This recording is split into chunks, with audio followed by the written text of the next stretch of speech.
course is about vintage haute couture, dresses from 1900s until the 1970s. They are learning the slow way of fashion rather than going to the fast fashion shops, buying a garment that's to maybe dry clean once and then you have to throw it away. This was my grandmother's coat and then my mother's coat, and it's become really damaged because it's been worn so much for like 30 years. But I wanted to keep the original materials because it's got that story and that history worn by these people close to me. And then I've added this lace, which is a similar colour, so that sort of adds my layer of my history to it. It felt important not to just replace the lining, but to keep it as it was, even with these rips and tears, because that's sort of part of the story of the garment.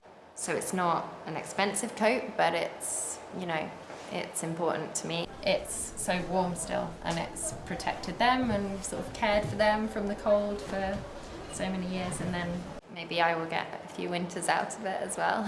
Something also new for me that I can repair the old things by the hands, and looks very nice actually. So it's a very good experience to try something like this. It's my mother's. She bought it for herself in the 80s for med school gala, and it's from the 1930s. It's missing a few buttons, and we were discussing before that we were going to reproduce more buttons for it, but I phoned my mother and she found the missing buttons back home. A lot of the different kind of stitches we learned during the course, so like herringbone and the blind stitch and different kind of things. So I have worked in vintage couture for the last 7 years. I just can't go inside a modern clothing store like Zara or H&M or Primark. If you open the Dior or 50s Balenciaga, everything inside is done beautifully. Every seam allowance is stitched by hand. Every stitch is perfect.